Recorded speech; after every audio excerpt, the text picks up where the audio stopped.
पुराणों की रचना की है। व्यास भगवान सर्वप्रथम गणेश जी को नमन करके प्रणाम करके कथा प्रारंभ कर रहे हैं। उसी कथा को आप लोग श्रवण कर रहे हैं। देखो एकदा एक समय की बात, नीमसार क्षेत्र में 88,000 शौनकाद ऋषि मुनि बैठे। क्या कर रहे हैं? भगवान की उपासना। और उपासना कैसे की जाती है सब लोग जानते हैं। पहले भगवान का पूजन होता है, जैसे आप लोगों ने विधि विधान से पूजन किया, ऐसे भगवान का पूजन करते हैं। उसके बाद में जप होता है, कोई माला लेकर के जप करते हैं, कोई मानसिक जाप कर लेते हैं। जप होता है, उसके बाद में भगवान के निमित्त हवन यानी यज्ञ होता है। 3 प्रकार की उपासना हो गई। चौथी उपासना ये होती है कि भगवान को सुनो। बहुत लोग कथा सुनते हैं, बहुत लोग सुनाते भी हैं। दोनों प्रकार की, यानी कहत सुनत सब कर हित हुई, भगवान की कथा सुनना और सुनाना चौथी उपासना। 4 प्रकार से भगवान की उपासना नीमसार में चल रही है। शौनकाद ऋषि मुनि बैठे हुए हैं। प्रातःकाल पूजन किया, फिर जप किया, फिर हवन किया, कथाएं होती हैं। कथा कहने वाले श्री सूत जी महाराज हैं, सुनने वाले 88,000 महात्मा लोग हैं। एक दिन 88,000 शौनकाद ऋषियों ने महात्मा सूत जी से प्रश्न किया, भगवान आपने हमको बहुत सी कथाएं सुनाई, बहुत से व्रत बताए, बहुत से पूजन बताए, अब ऐसी कोई पूजा हो, कथा हो, व्रत हो जिसके द्वारा भगवान प्रसन्न हो जाए। सूत जी महाराज कहते हैं, प्रश्न आपका है, बड़ा उत्तम प्रश्न है, लेकिन यही प्रश्न एक बार भगवान नारायण से नारद जी ने प्रश्न किया था। उसी कथा को हम बढ़ा रहे हैं। एकदा नारदो योगी परानुग्रह कांक्षया पर्यटन विविधान लोकान मर्त्य लोकमुपागता। एक बार नारद बाबा देखो भारत भ्रमण के लिए निकल पड़े। महात्माओं का स्वभाव होता है सर्वत्र भ्रमण करते हैं, सबको ज्ञान देते हैं, सबका कल्याण चाहते हैं। तो नारद जी सभी लोकों में भ्रमण किया। जिस लोक में गए सुनने को यही मिला कि मनुष्य बड़े भाग्यशाली हैं। जैसे हम आप लोग बैठे हैं, किसी से पूछा जाए कोई नहीं कहता हम भाग्यशाली हैं, लेकिन अन्य लोक वाले जितने भी देवी देवता हैं सब लोग कहते हैं मनुष्य बड़ा भाग्यशाली है। तो नारद जी ने विचार किया, ऐसे भाग्यशाली मनुष्यों का दर्शन हमको भी करना चाहिए। तो मर्त्य लोकमुपागता, संसार में आते हैं। तो संसार में आकर क्या देख रहे हैं? मनुष्य नाना प्रकार के दुखों से दुखी है। नाना प्रकार मतलब कोई तन दुखी, कोई शरीर से परेशान, कोई धन से परेशान। बहुत लोगों का शरीर ठीक होता है, धन भी खूब होता है, लेकिन मन से बड़े दुखी रहते हैं। कोई मन दुखी। तो सब प्रकार से दुखी मनुष्यों को देख करके आगे बढ़े, विचार करने में कैसे भाग्यशाली है जब सब दुखी है। आगे बढ़कर देखते हैं, जैसे कुत्ता है, बिल्ली है, पशु है, पक्षी है, जीव जंतु सब दुखी हैं। तो नारद जी को बड़ा कष्ट हुआ, क्योंकि महात्मा दूसरे के दुखी हो जाता है। तो नारद जी ने विचार कि इनके दुख कैसे दूर होवे, कुछ समझ में आता नहीं। तो विष्णुलोकम गतस्तदा, भगवान नारायण के धाम में पहुंचे। नारायण भगवान कैसे हैं? चतुर्भुजी, 4 भुजा वाले, और चारों भुजाओं में शंख चक्र गदा पद्म बनमाला विभूषितम। शंख चक्र गदा पद्म बनमाला धारण किए हुए नारायण भगवान की स्तुति नारद जी करने लगे। जय दुष्ट संहारी भव भयहारी, जय कर आदिन यानी स्तुति तो बहुत की थी, लेकिन संक्षेप में बताया जाता है। भगवान स्तुति प्रार्थना से बहुत जल्दी प्रसन्न होते हैं। भगवान को प्रसन्न करने के लिए 3 चीजें होनी चाहिए। एक तो भगवान को चंदन यानी पूजन करना चाहिए, दूसरा है बंदन, हाथ जोड़ करके वंदना करो, और तीसरा ये है कि हाथ जोड़ करके क्रंदन, चिल्ला चिल्ला करके जो स्तुति करता है भगवान प्रसन्न होते हैं। तो आज भगवान नारायण कहने लगे कि वर्तम आगतो से तुम, आपका आगमन कैसे हो गया? नारद जी कहते हैं, हमें न कोई चिंता है, न दुख है, न कोई कष्ट है, फिर क्यों आए? नारद जी कहते हैं, संसार दुखी है, दुखी जीवों का कल्याण जानने के लिए आया हुआ हूँ, कोई उपाय बताओ। भगवान कहने लगे इसके लिए तो अनेकानेक उपाय हैं। कोई यज्ञ करवा देता है, कोई जाप करवा देता है, कोई भागवत सुन लेता है, सब उपाय है। लेकिन नारद जी कहते हैं सुनो, पहली बात संसार में मनुष्यों में श्रद्धा नहीं है। कुछ लोगों में श्रद्धा होती है लेकिन पैसा यानी संपत्ति नहीं होती है। कुछ लोगों में श्रद्धा भी है, संपत्ति भी है, लेकिन समय नहीं होता है। इसलिए लघुपायन तद्वद, कोई छोटी वाली पूजा कथा आपके विचार में हो, बताने कृपा करें। तो भगवान कहने सबसे उत्तम बात यही है, सबसे छोटी, सबसे कीमती एक पूजा कथा है। कौन? सत्यनारायण सेव व्रतम सम्यक विधानता। सत्यनारायण भगवान की पूजा कथा सम्यक माने भली प्रकार विधान से करके देखो, मनुष्य सुखी हो जाता है, अंत में मोक्ष भी मिल जाता है। ऐसे भगवान के वचनों को सुन करके नारद जी कहते हैं उसकी विधि क्या है, कथा कैसे करनी चाहिए, कथा कब करनी चाहिए, कथा किसने की, कई प्रश्न कर दिए। तो भगवान कहने लगे देखो, दुख शोकादि शमनम, दुख शोक को शांत करने वाली, धन धान को बढ़ाने वाली, सर्वत्र विजय प्रदान करने वाली भगवान की कथा किसी दिन सुनी जा सकती है। कोई जरूरी नहीं पूर्णिमा ही हो, अम्बाव से ही हो, संक्रांति, किसी दिन जिस दिन श्रद्धा हो, भक्ति हो, देखो आचार्य विद्वान ब्राह्मण को बुला करके भगवान की पूजा कथा करें। अच्छा, पूजा कथा कैसे की जाती है ये भी सुनो। भगवान को पहले सब देवी देवता जैसे गणेश जी हैं, गौरी जी हैं, नवग्रह देवता सब पूजा में शामिल होते हैं, बिना इनके पूजा अधूरी मानी जाती है। इसलिए इनको सबको विराजमान करके और सत्यनारायण भगवान माने शालिग्राम देव भगवान को पंचामृत से स्नान कराओ। पंचामृत माने दूध, दही, घी, शहद, शक्कर, पांच अमृत बन गए। इनसे भगवान को स्नान करके भगवान को चंदन, भगवान को तुलसी, भगवान को नैवेद्य यानी मीठा, और कहते हैं गेहूं के आटा कहीं कहीं पैदा होता है, कहीं नहीं भी होता है, वहां पर साटे के चावलों से भी पूजा हो जाती है। सभी चीजों को सवाया करके भगवान को निवेदन यानी पूजा करें।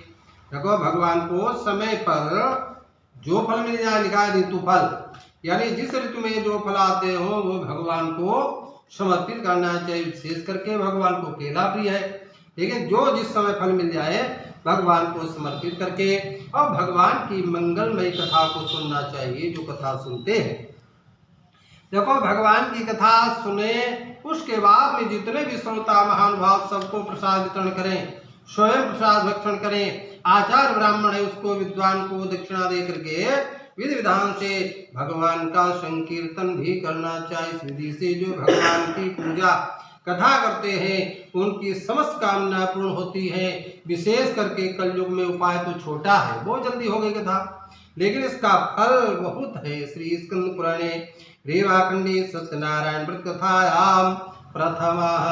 बोलो श्री सत्यनारायण भगवान की जय।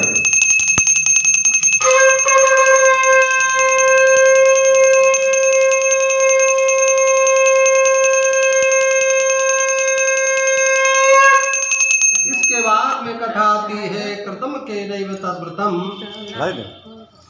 यानी भगवान की पूजा कथा किसने की। दूसरे अध्याय उसी बात को बताते हैं। किसी काशीपुरी नाम की नगरी में गरीब ब्राह्मण रहा करता है, भूखा प्यासा भीख मांगा करता है। दुखी ब्राह्मण को देख करके भगवान को दया आ गई। भगवान को कहते भी ये दीनाथ को नाम दया निधि है, तो दया ही करेंगे कभी न कभी। भगवान दीन बंधु, दीनों पर बहुत जल्दी प्रसन्न होते हैं। एक बूढ़े ब्राह्मण का भेष सुनाया जहाँ तो ब्राह्मण भीख मांग रहा है, भगवान भीख ऊंची। भगवान कहते किमर्थम ब्रह्मषि, क्यों घूम रहे हो। ब्राह्मण गरीब है, कहने लगा भीख मांगते हैं, मेरी गरीबी को दूर करने का कोई मंत्र, कोई पूजन, कोई कथा, कोई आपको जो रुचिकर मालूम हो हमको बताने कृपा करें। भगवान कहने लगे इसलिए सबसे बढ़िया उपाय हम बताएंगे, वो सत्यनारायण भगवान विष्णु ही है। उनकी पूजा कथा आप करो, सारे संकट दूर हो जाएंगे। भगवान ने विधान भी बता दिया, जिससे आप लोगों ने जो विधान सुना, सारा विधान बता करके भगवान वहीं पर अंतर ध्यान हो गए। लेकिन ब्राह्मण गरीब है, जिस व्यवस्था आप लोगों ने की है, फल है, मीठा है, घी है, बहुत महंगा, इतनी व्यवस्था ब्राह्मण कहने लगा हम कैसे कर पाएंगे, पैसा नहीं, हम तो भीख मांगने वाले ब्राह्मण, रोजी रोटी चलती रहती है। देखो रात में विचार करने लगा कि हम कथा करेंगे, कथा करेंगे, संकल्प ले लिया, मन ही मन संकल्प लिया, लेकिन पैसा नहीं है, जब धन नहीं है पूजा कथा कैसे हो पाएगी, तो उसको नींद ही नहीं पड़ती है।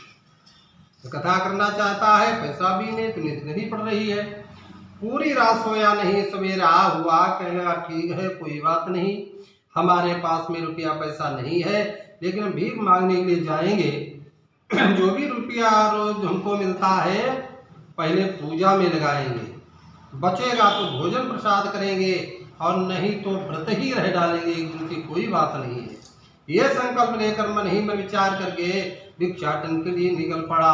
आज भगवान के लिए भीख मांग रहा है, रोज अपने लिए मांगता था, इसलिए भगवान की बड़ी कृपा हुई। जा पर कृपा राम की होई, ता पर कृपा करे सब कोई। भगवान की कृपा हुई, सारा संसार उसको दूना धन मिल गया, यानी लोगों ने जो भीख देते थे उसका दूना करके दिया। बहुत प्रसन्न मन से अपने घर आया, घर नहीं बना था लेकिन मड़िया पड़ी थी, उसी में से केला के पत्ते खड़े कर लिए, भगवान शालिग्राम को विराजमान किया और भगवान की पूजा हुई, भगवान की कथा हुई। भगवान की पूजा कथा का प्रभाव, भगवान कहते अन्न धन मिष्ठान मेवा कुछ न हमको चाहिए, लेकिन भाव से पुष्प दे, भाव जरूर होना चाहिए। बहुत लोगों के पास लाखों रुपया भरे रहते हैं, लेकिन भगवान के लिए वो नहीं निकल पाते हैं, भगवान भाव देखते हैं, इसलिए भगवान प्रसन्न हो गए, उनके घर में धन की वृद्धि होने लगी।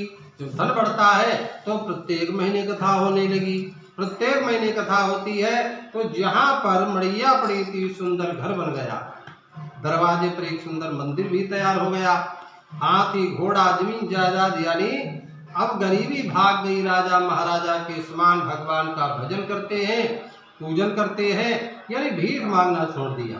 इसके बाद में कथा आती है, एक पंडित जी का मित्र था, पंडित जी भिक्षाटन करते हैं, लकड़हारा लकड़ी बेचा करता है, तो आपस में प्रेम व्यवहार बढ़ी जाता है, जैसे राजा राजा का प्रेम, चोर चोर का प्रेम होता है, इसी प्रकार लकड़हारा और पंडित जी का बड़ा प्रेम व्यवहार बन गया था।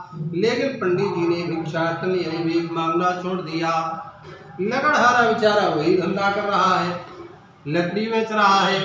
एक दिन लकड़हारा विचार करने लगा, पंडित जी भीख मांगने क्यों नहीं आते हैं, कारण क्या बन गया, चले या तो बीमार हो गए, या तो देश विदेश चले गए, या कोई संकट आपत्ति विपत्ति में पड़े हैं। सारी जानकारी करने के लिए लकड़हारा लकड़ी का गड्ढा सिर पर रखा, और जहाँ पर मड़िया पड़ी थी वहां पर आया, लेकिन मड़िया तो वहां पर नहीं है, बढ़िया सुंदर घर मंदिर है, सर्वत देख करके भौचक्का रह गया है, तो कोई राजा महाराजा कोठी मालूम पड़ रही है। तब तक भगवान की कथा, भगवान का शंख बजा, उसके मन में विचार हुआ ये तो कथा हो रही है और हमको बुलवा नहीं है, लेकिन जहाँ भगवान की कथा होती हो, रास्ते में आप लोग जा रहे जिस समय है तो थोड़ी देर कथा जरूर सुनो, ये समय नहीं है तो भगवान के हाथ जोड़ करके तब आगे बढ़ो। यानी लकड़हारा ने लकड़ी का टर वहीं पर रख दिया, अंदर प्रवेश करके भगवान सत्यनारायण की कथा सुनी। कथा सुनने के बाद में प्रसाद वितरण हुआ, प्रसाद लिया, जल पिया, पूछने लगा, रे ब्राह्मण आप ये किसकी पूजा कथा करते हो, ये कौन देवता है और इनसे आपको लाभ क्या मिलता है। ब्राह्मण कहने, सत्यनारायण भगवान विष्णु ही है, इन्हीं कृपा से हमारा ये सब घर मकान मंदिर वैभव ये सब इन्हीं कृपा से हमको प्राप्त हुआ है। लकड़हारा कहने, ऐसे भगवान है, ऐसे कृपालु भगवान है, तो ऐसे भगवान की पूजा कथा मैं भी करूँगा। देखो संगति से गुण उपजे और संगति से गुण जाए। देखो संगति का बहुत बड़ा प्रभाव पड़ता, जैसी संगति बैठी है तैसो ही मन हो, चाहे जितना भी साधु हो और कहीं नीचों की संगति में चला गया, ज्ञान समझो उसके ज्ञान में कमी आ जाती है। ज्ञान घटे नर मूढ़ की संगति, अबुद्धि घटे बहु भोजन खाए। ये सब विचार होते हैं। जैसी संगत बैठी वैसे ही मन होए, तो लकड़हारा कहेगा मैं भी कथा करूंगा। लकड़ी बेचने के लिए चल देता है, आज उसको भी लकड़ी बेचने से दूना धन प्राप्त हो जाता है। ऐसे धन को लेकर अपने घर में गया, बंधु बांधव परिवारवासी सब मोहल्लावासी सबको बुला करके सत्यनारायण भगवान की पूजा हुई, कथा हुई। भगवान प्रसन्न हो गए। भगवान की प्रसन्नता से उसके घर में भी धन बढ़ने लगा।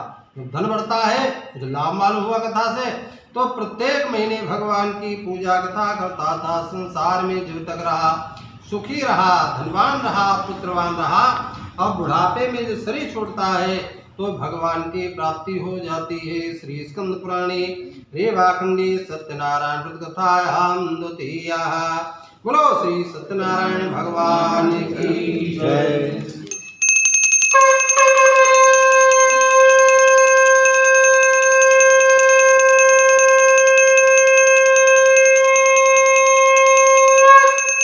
इसके बाद में तीसरे अध्याय में कथा आती है। तीसरे अध्याय में एक राजा, जिनका नाम है उल्का नाम के राजा, बड़े जितेंद्रिय सत्य बोलने वाले, पूजा पाठ खूब करते हैं, धन की कमी नहीं, फौज पलटन की कमी नहीं, बड़ी सुंदर पत्नी भी है, कमल के समान जिसका मुख, ऐसी सुंदर पत्नी। सब कुछ होने पर उनके घर में संतान नहीं है, संतान का अभाव। संतान से दुखी राजा रानी मिलकर के भद्रशिला नदी के किनारे सत्यनारायण भगवान की आराधना कर रहे हैं, मेरे घर में संतान हो जाए। इसी बीच में एक सेठ जी व्यापार के लिए जा रहे हैं। सेठ जी ने देखा राजा ये क्या कर रहे हैं, पास में गए, पूछे तो कहने लगे मेरे यहाँ सब कुछ है, एक संतान की कमी है, इस पूजा कथा से संतान मिल जाती है। तो सेठ जी ने विचार किया ममापिर संतति नास्ति, मेरे यहाँ भी संतान नहीं है, इस पूजा कथा संतान मिल जाती है। तो व्यापार से लौट करके अपने घर में आए, अपनी पत्नी लीलावती को संतान प्रदान करने वाली यानी बात बताई, कथा बताया, संकल्प ले दिया, मनोती मान दी, जब मेरे घर में संतान पैदा होगी भगवान की पूजा कथा करेंगे, मनोती मान दी। धीरे धीरे समय बढ़ता गया। 10वें महीने एक कन्या का जन्म हो गया, कन्या का जात कर्म किया गया, गरीबों को रुपया पैसा धन वितरण किया गया, ढोल मजीरा भी बजे, लेकिन भगवान की पूजा कथा नहीं हुई। इसके बाद में पुत्री पिता के घर में बढ़ रही है। जिस प्रकार शुक्ल पक्ष में चंद्रमा कला कला करके बढ़ता है, इसी प्रकार पुत्री बढ़ रही थी। इसका नाम रखा गया कलावती। डठोन भी हुआ, नामकरण भी हुआ, निमंत्रण किया, भंडारा किया और लेकिन सब कुछ किया, लेकिन भगवान कथा वहां पर भी नहीं हो पाई। पत्नी कहती स्वामी जी, पति महाराज आपने जो मनोती मानी थी कामना तो पूर्ण हो गई, अब आपको कथा पूजा कर लेनी चाहिए। लेकिन सेठ बड़े कंजूस स्वभाव के थे। सेठ इतने कंजूस थे, चमड़ी चाहे निकल जाए लेकिन दमड़ी न खर्च हो पावे। पत्नी को समझा दिया कि विवाह समय तो स्या करिष्यामि व्रतम प्रिय, देखो इस पुत्री का जब विवाह करेंगे तो उसमें बड़ा खर्चा होगा और उसी खर्चे में भगवान की पूजा कथा भी हो जाएगी, पंथ 2 काम बन जाएंगे। पत्नी को समझा दिया, समझाने की थ्योरी भी होती है। पत्नी सीधी सादी भोली भाली चुप्पे बैठ गई। धीरे धीरे पुत्री पिता के घर में बढ़ रही है और विवाह के योग यानी विवाह का समय आया। एक दूत को भेजा, दूत ने कांचनपुर नाम के नगर में एक सेठ के बालक के साथ में विवाह तय कर दिया। समय आने पर बारात आती है, विवाह संस्कार संपन्न होता है। सेठ जी ने दान दहेज खूब दिया, बरातियों सम्मान खूब किया, लेकिन भगवान को न फूल चढ़ाए, न जल चढ़ाए, न बतासा चढ़ाए। भगवान कहते हैं अरे जिससे सब जग सारा, जिस परम प्रभु परमात्मा ने आपको इतना बढ़िया शरीर दिया है, कोई कीमत इसकी, यानी अमूल्य शरीर दिया, घर दिया, परिवार दिया, पत्नी पुत्र सबको दे दिए, उन भगवान के लिए बिना पैसे का लोग जल भी नहीं चढ़ा पाते। भगवान रुष्ट हो गए, रुष्टता से गरीबी आने लगी। अब गरीबी में क्या करें, दामाद को बुलाया, चलो कहीं व्यापार किया जाए। तो रत्नसारपुरी रम में गत्वा सिंधु समीपता, जो समुद्र के किनारे आजकल जिसको बंबई बोलते हैं, वहां जाकर के दुकानदारी धंधा खोला। लेकिन जब भगवान नाराज हैं, रुष्ट हैं, तो चाहे जितना लोग प्रयास कर ले, धरती लोटपोट कर ले, लेकिन कोई बरकत नहीं, कोई वृद्धि नहीं हो रही है। एक दिन की बात है, उस नगरी के राजा चंद्रकेतु के घर में चोरी हो गई। चोरों ने धन चुराया, सिपाही लोग पुलिस पीछे से दौड़ पड़ी, चोर धन लेकर के भागे, लेकिन पुलिस पीछे लगी है, भाग नहीं पाए। तो सारा रुपया पैसा धन यानी कहा सेठ लोगों की दुकान के दरवाजे पर छोड़ दिया और चोर लोग भैया पत्नी गली से भाग गए। पीछे से पुलिस आई, देखा अरे धन बरामद हो गया। किसके दुकान है? बताया सेठ लोगों की। सेठ लोगों को पकड़ करके राजा के सामने पहुंचाए गए। राजा से अपना नाम, ग्राम, पता, बायोडाटा सही सही बताया, लेकिन राजा ने बातें नहीं मानी, क्योंकि गवाही की जरूरत ही नहीं। जब धन बरामद हो गया तुम्हारे दरवाजे पर, इसलिए तुम ही चोर हो। बेचारों को जेल खाने में डाल दिया गया, बंदी गृह में, कारागार में, हाथों में कड़ियां, पैरों में बेड़ियां जुड़ी हुई है, नाना प्रकार का दुख संकट उठा रहे हैं। ये भगवान की कथा न करने का एक देखो उसका फल। इधर क्या नाना प्रकार का दुख संकट उठा रहे हैं। अब इधर घर में क्या हो रहा है? घर में लीलावती कलावती जो रह रही थी, यानी जो रुपया पैसा धन रखा था उसी में खर्चा कर रही है। भाई और कैसे मिले?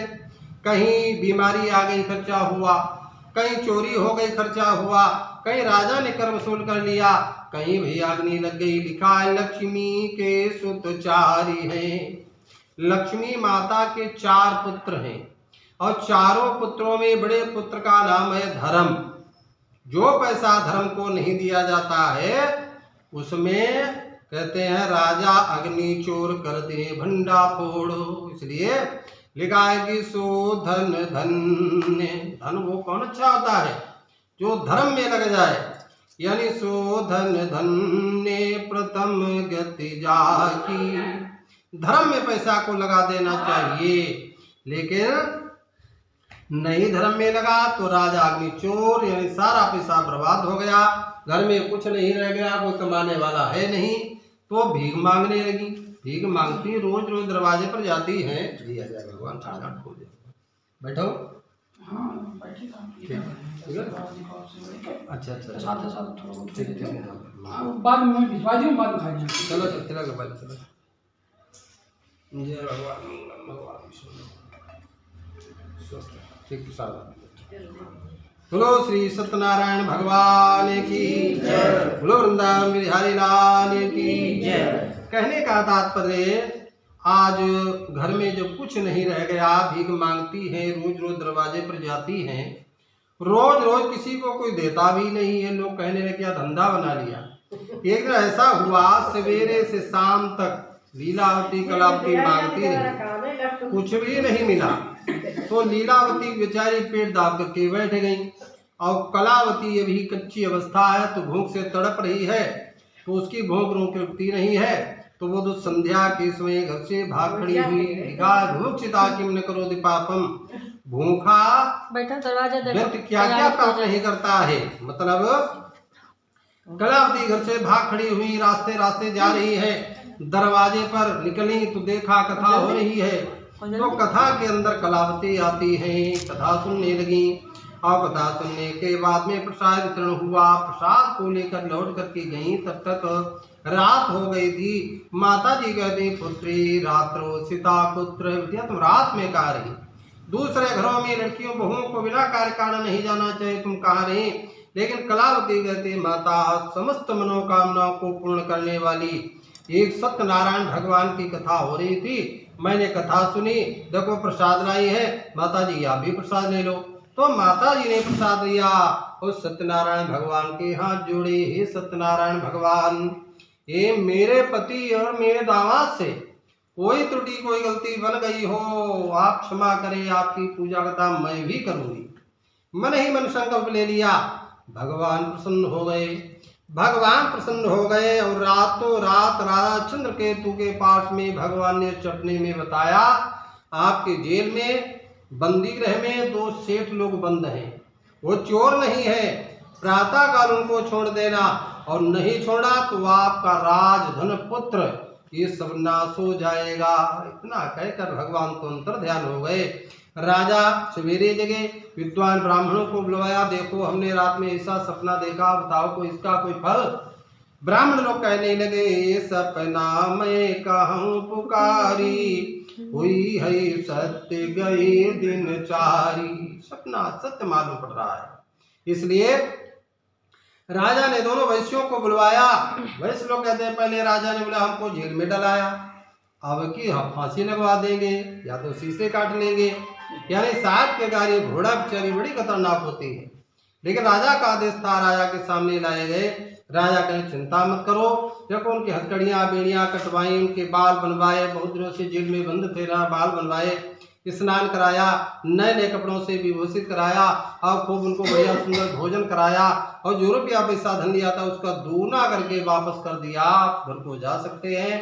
राजा को प्रणाम करके दोनों वैश्यों ने जहाज में धन भर लिया और नगरीपुरी के लिए प्रस्थान कर देते हुए श्री स्कंद पुराणे देवाखंडी सत्यनारायण व्रत कथायाम चतुर्था श्री सत्यनारायण भगवान की जय।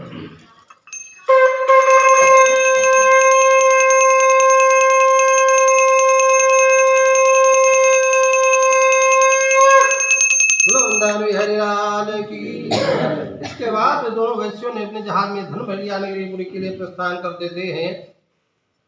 थोड़ी दूर आगे बढ़े थे, भगवान ने विचार किया, देखें कुछ बुद्धि में सुधरे कि वैसी है। भगवान ने दंडी स्वामी महात्मा का भेष बनाया और जहां पर जा रहे थे भगवान कहते हैं आपके जहाज में क्या है, तो सेठ लोग झूठ बोल दिया, क्योंकि साधु और ब्राह्मण ये कुछ न कुछ मांगे करते हैं, इसलिए ऐसी चीज बताओ मांगे नहीं पाएंगे। क्या बताया, लता पत्रादिकम चैव वर्तते तरणो मम, मेरे जहाज में लता पत्रा पूरा कर कर भरा हुआ है। भगवान दंडी स्वामी के वेश में कहे लता पत्रा तुम जहाज में भर कर ले जाते हो, क्या मतलब है? अरे हाँ महाराज जी आए थे व्यापार के लिए, लेकिन सब घाटे में गाड़ी पहुंच गई, तो अब क्या करे, रोजी रोटी बंद हो गई, तो मैंने नगर पालिका काम शुरू कर दिया, कूड़ा कर कर भर ले जाता हूँ, इधर से उधर रोजी रोटी चलती रहती है। भगवान कहने लगे वाणी सत्य हो, क्योंकि वो तो सत्यनारायण है, उनसे झूठा कोई थोड़े बोल सकता है। सब कुछ जाने हरि अंतर्यामी, सबके अंदर की बात जानने वाले भगवान कहने वाणी सत्य हो। जहाज के अंदर सब कूड़ा करकड़ता बतरा हो जाता है। जहाज उतराने लगा, सेठ जी ने खिड़की खोली, देखा जाकर अरे ये तो सब पैसा धन बर्बाद हो गया। एकदम बेहोश हो गए, जमीन पर गिर पड़े, लेकिन रोना धोना सुने तो कौन, दामाद खड़ा था। कहते पिताजी आपने महात्मा जी से झूठ बोला, पहली बार संसार में किसी से झूठ नहीं बोलना चाहिए, लिखा नहीं असत्य समपातक पुंजा, झूठ बोलने के समान कोई पाप ही नहीं होता है। लेकिन आजकल झूठे लेना, झूठे देना, झूठे भोजन, झूठ चबेना, कहाँ तक कल्याण होगा। लोग कहते हैं हम पूजा करते हैं, फल नहीं मिलता है, झूठी छूटती नहीं है, तो फल कहाँ से मिले। कहने का तात्पर्य, आपने महात्मा जी से झूठ बोला, ना जाने किस भेष में नारायण मिल जाए, उन्हीं की शरण में चलो। तो वह सेठ जी भगवान की शरण में गए, रोते बिलखते हैं। भगवान कहते रोना धोना बंद करो, आपने संकल्प लिया था, मनौती मानी थी और आपने छोड़ दी, हिला बहाना मम पूजा बहिर्मुखा। सेठ जी कहते गलती हो गई। भगवान कहते गलती एक बार हुई थी, हम क्षमा कर देते, 2 बार क्षमा कर देते, लिखा करे जो गलतियों पर गलती उसे हैवान कहते। आपने कितनी गलती की? सेठ जी कहते प्रभु गलती तो मनुष्य से होती है, एक बार हो क्षमा कर दीजिए, आपकी पूजा कथा विधि विधान से करूंगा। भगवान ने आशीर्वाद दे दिया। आशीर्वाद से देखो धन से पूर्ण जहाज हो गया, भगवान को अंतर्ध्यान हो गए। भगवान को नमन करके सेठ जी ने अपने जहाज को देख करके प्रसन्न मन से अपनी नगरीपुरी के लिए प्रस्थान कर दिया। कुछ समय के बाद में जहाज नगरी के पास में पहुंचा, तो एक दूत को भेजा, जाओ घर में सूचना कर दो कि हम लोग आ रहे हैं। इधर लीलावती को मालूम हुआ, तो लीलावती ने पहले तो भगवान का पूजन किया, प्रसाद लेकर के, प्रसाद वितरण करके और पति के दर्शन के लिए चल पड़ी। इधर कलावती कहती माताजी मैं भी चलूंगी, मेरे भी पति आए हुए हैं। तो माताजी कहते पुत्री बिटिया तुम भी ऐसे पूजा कर लेना और प्रसाद लेकर के चली आना, क्योंकि पति परदेश से आ रहे हैं, इसलिए जल्दी में जाना है, हम जा रही है, तुम चली आना बाद में प्रसाद खा करके। लेकिन कलावती को जल्दी के कारण जोश में होश खो दिया। भगवान का पूजन तो किया, पूजा कई प्रकार की होती, छोटी बड़ी मझोल। देखो पूजा में कोई चीज छूट जाए, मौके पर नहीं है, तो भगवान कभी नाराज नहीं होते हैं। लेकिन भगवान का प्रसाद त्याग दिया। जल्दी के कारण कौन खाए पिए, सब इकट्ठे खाएंगे। कलावती ने प्रसाद को त्याग करके पति के दर्शन के लिए जाती है। इधर लीलावती को पति मिल गए, लेकिन कलावती के पति जल में डूब गए। कलावती रोती है, बिलखती है, बिना पति के गुजर बसर कहा। जीव देह नदी निवारी, तैसे नाथ पुरुष में नारी, यानी चंदन की लकड़ियों की चिता बनाई भस्म होने के लिए तैयार होती है। आकाशवाणी हुए सेठजीत तुम्हारी पुत्री ने भगवान का अपमान किया। पूजा में कोई चीज कमी रह जाए कभी नाराज नहीं, लेकिन भगवान का प्रसाद त्यागता है, छोड़ता है, उससे भगवान रुष्ट हो जाते हैं। आज भगवान ने कहा देखो तुम्हारी पुत्री ने अपमान किया है, इसीलिए इसको ये दुख पति नहीं मिल रहे। यदि यही घर जाए भगवान की पूजा करके प्रसाद लेकर आवी, इसको कुछ नहीं बिगड़ा, पति मिल सकते हैं। ऐसी आकाशवाणी को सुनकर के कलावती घर में पुनः भगवान का पूजन किया। प्रसाद लेकर के आती है तो साक्षात पति देवता जल से प्रकट हो गए। दोनों सेठ लोगों ने भगवान की स्तुति की, प्रार्थना करके घर को प्रस्थान किया।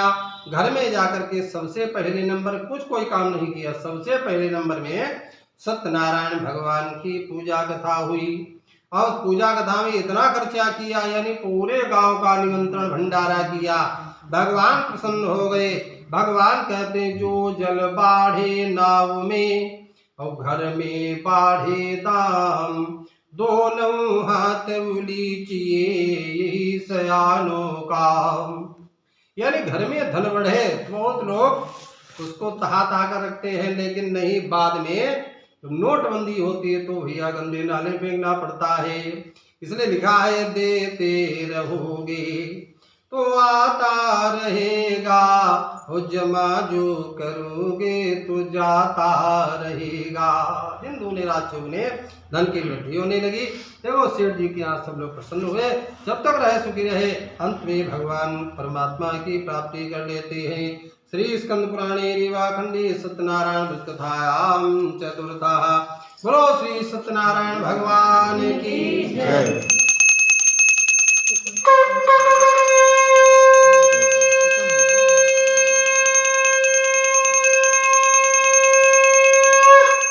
इसके बाद में कथा प्रारंभ होती। पंचम अध्याय में एक राजा की कथा आ गई। राजा का नाम तुंगध्वज, बड़े जितेंद्रिय राजा, सत्य बोलने वाले राजा हैं, पूजा पाठ करते हैं, धन की कमी नहीं है, प्रजा सुखी रहती है।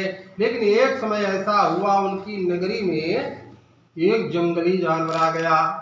तो जंगली जानवर से प्रजा में दुख है। प्रजा के कष्ट दुख को देख करके राजा ने विचार किया कि जासुराज प्रिय प्रजा दुखारी, सोनप अवसि नरक अधिकारी। जिस राजा के राज में प्रजा दुखी रहती है वो राजा नरक में डाला जाता है। इसलिए घोड़े पर सवार होकर, बंदूक तलवार हाथ में लेकर जंगली जानवर को मारने के लिए जंगल में गए। लेकिन वो तो जंगली था, साधारण कैसे मिल पाता, कहीं कहीं भाग गया। उसी जंगल में बरगद का पेड़ है, उसी बरगद पेड़ के नीचे ग्वालवाल, माने गाय पालने वालों को ग्वालवाल कहते हैं, भगवान की पूजा कथा कर रहे हैं। राजा कथा सुनने नहीं गए। हम राजा हैं, प्रजा है, और प्रजा के बीच में राजा जमीन में कैसे बैठे, तो कथा सुनने नहीं गए। इसके बाद में ग्वाल वालों ने देखा राजा तो देवता स्वरूप होता है, इंद्र के समान। दोनैया प्रसाद लिया, फल लिया, पंचामृत लिया, राजा के पास में पहुंचे। राजा ने फिर विचार किया, पता नहीं कौन जात के होंगे, कोई जान पहचान है। यद्यपि राजा ने प्रसाद नहीं लिया, प्रसादम तो परित्यज्य, प्रसाद छोड़ करके अब घोड़े पर सवार होकर के अपनी नगरी के लिए चल गई। अब रास्ते में एक दूत मिल गया। रास्ते में दूत मिला, कहे राजन आपका सब कुछ नाश हो गया। राजा कहने कैसे, कहने मैं नहीं जान सकता। राजा कहने आंधी आए, तूफान आए, भूकंप आया, अभी सवेरे घर से निकला और दोपहर के बाद में घर जा रहे हैं, हमारा इतनी जल्दी कैसे नाश हो सकता है, पता नहीं आंधी आए, तूफान वर्षा हुआ, क्या कारण है। फिर विचार किया, अरे इतनी जल्दी तो नाश करने वाला तो कोई देवता हो सकता है या भगवान रुष्ट हो जाए। फिर विचार किया, अरे जंगल में मैंने कथा नहीं सुनी, अब कथा क्या प्रसाद भी नहीं लिया, हमें मालूम पड़ता हुई सत्यनारायण भगवान हमसे रुष्ट हो गए। अतस्तत्रैव गच्छामि यत्र देवस्य पूजनम। राजा वहीं से लौट पड़े और उन्हें ग्वाल बालों के बीच में बैठ करके राजा सत्यनारायण भगवान की पूजा कथा कर रहे हैं। अपने हाथों से भगवान का पूजन किया और सबको प्रसाद वितरण किया। स्वयं प्रसाद लेकर के राजा घर को जाते हैं। रास्ते में दूसरा दूत मिल गया, कहे चिंता न करो राजन, आपका सब कुछ ठीक है। आपका घर परिवार फौज पलटन राजा की रानियां और 100 पुत्र थे राजा के, सभी हरी भरी खेती जैसे लहलहाते सभी प्रसन्न है। राजा को उसी दिन से विश्वास हो गया परमात्मा जरूर है। बहुत लोग मानते नहीं भगवान क्या होता है, भगवान के सत्य नहीं मानते हैं। लेकिन विचार करो, हमको चलने की शक्ति कौन देता है। हम लोग भोजन कर लेते हैं, पौवा और आधा किलो अन्न जो है ये यदि पचे नहीं तो भैया बीमारी पैदा कर लेता है। इसलिए भगवान कहते हैं अहम वैश्वानरो भूत्वा पचाम्यन्नम चतुर्विधम। हम तो लोग सो जाते हैं लेकिन भगवान अपना काम करते रहते हैं, अन्न को पचाते हैं और पचाकर सारे शरीर को शक्ति देते हैं। आंखों में रोशनी कहाँ से आई? अरे सूरज की लाली में चांद की उजाली में, बोलो वो कौन है, बोलो वो कौन है। तो राजा को विश्वास है परमात्मा जरूर है।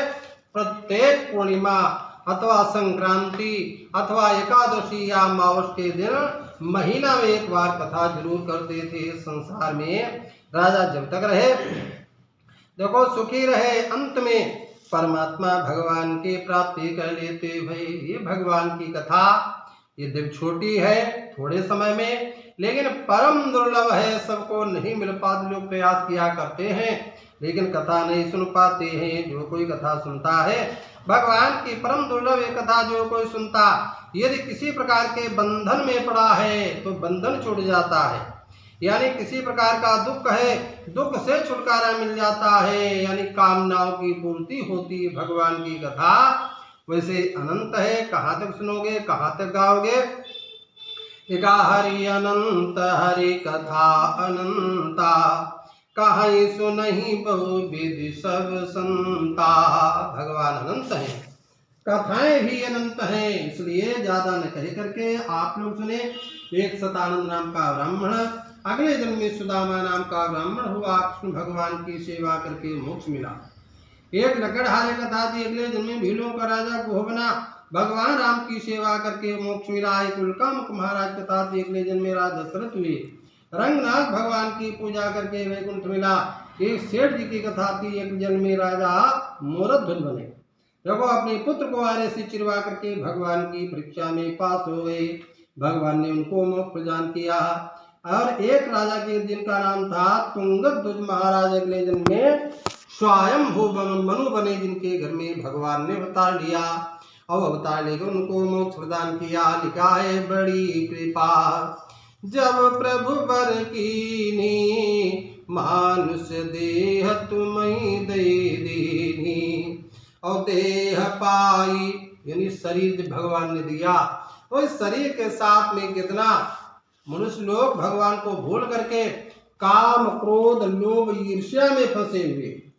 यानी आजकल का मनुष्य अपने दुख से दुखी नहीं है, लेकिन पराया सुख कैसे वो बर्दाश्त कर पाए, इसीलिए दुखी है। कहते बड़ी कृपा जब प्रभु बर कीनी, मानुष देह तुम्हें दे दीनी, और देह पाई नर गए बहुराई, अपने प्रभु को दियो भुलाई। एक दिन देह नाश हुई गई है, अंत समय कुछ कामन आई है। तीसरे कर से करम करो विधि नाना, मन राखो जा कृपा निधाना। श्री सुंदर पुराणे देवाखंडी सत्यनारायण व्रत कथायाम पंचमः। बोलो श्री सत्यनारायण भगवान की जय।